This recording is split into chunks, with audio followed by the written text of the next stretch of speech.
Shalom, salam sejahtera buat kita semuanya, saudaraku. Hari ini kita kembali mendengar siraman rohani atau renungan firman Tuhan. Hari ini kita akan belajar dari kitab Galatia 5 ayat 16 sampai seterusnya. Saya baca ayat 17 dahulu. Sebab keinginan daging berlawanan dengan keinginan roh, dan keinginan roh berlawanan dengan keinginan daging. Karena keduanya bertentangan, sehingga kamu setiap kali tidak melakukan apa yang kamu kehendaki. Saudaraku yang dikasihi Tuhan, dalam firman Tuhan dalam Galatia pasal 5 ini mengatakan bahwa daging atau keinginan daging selalu ingin melawan keinginan roh atau keinginan Roh Kudus di dalam hati kita, sehingga terkadang kita tidak ingin melakukan kejahatan atau dosa, namun seseorang itu menjadi melakukannya sebab keinginan dagingnya yang bekerja berkuasa. Maka itu saudara, firman Tuhan mengajak kita dalam ayat 16, saya baca.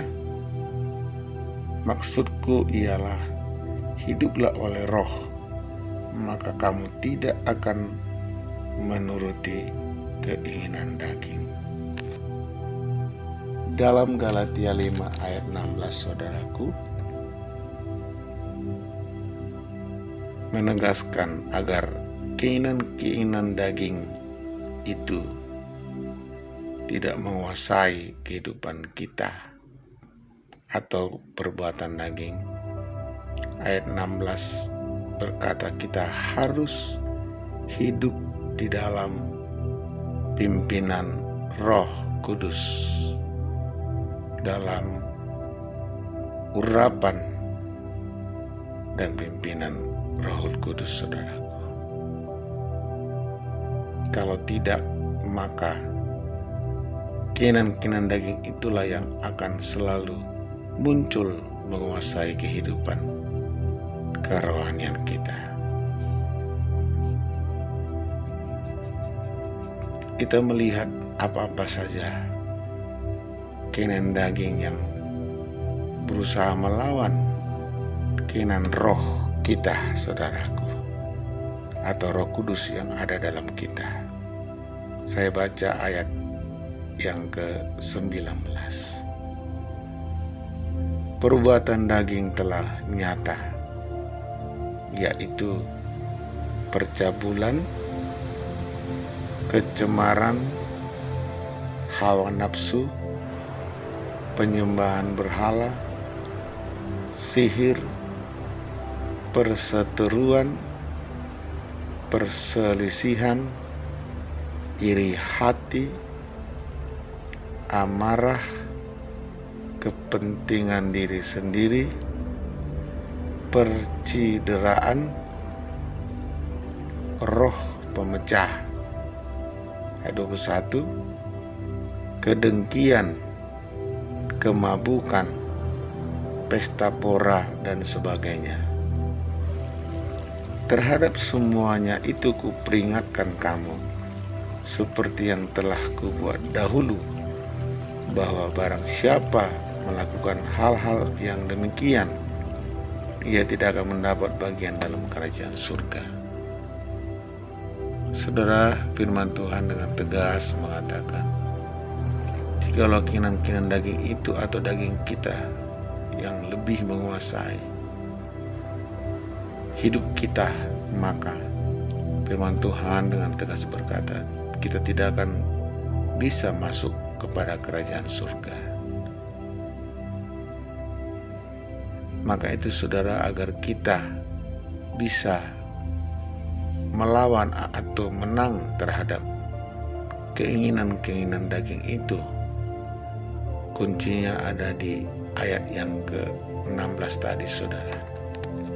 Kita harus hidup di dalam pimpinan, hidup di dalam Roh Kudus, pengurapan Roh Kudus dan pimpinan Roh Kudus. Caranya bagaimana? Kita harus banyak berdoa, meminta Roh Kudus mengurapi, memimpin hati, pikiran, perasaan, seluruh hidup kita, agar Roh Kudus memberikan kekuatan dan kemenangan. Itulah kuncinya.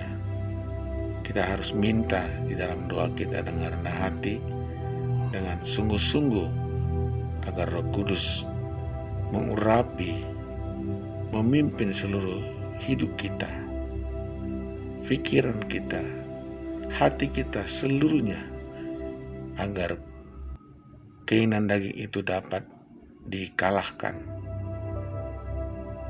Itulah kuncinya saudaraku. Maka saudara, kita harus menang, sebab roh yang ada pada kita lebih besar kuasanya daripada apapun yang ada di dunia ini saudaraku. Itulah perjuangan kita untuk melawan keinginan daging tadi saudaraku. Dengan iman, dengan kita sungguh-sungguh berjuang, berdoa dengan sungguh-sungguh, pasti Tuhan akan memberikan kekuatan dan kemenangan atas semuanya. Sehingga berkat Tuhan akan terus dicurahkan, dilimpahkan di dalam kasih anugerah kepada kita semuanya, baik dalam pribadi kita, dalam nikah, keluarga kita. Amin. Tuhan memberkati kita semua. Salam.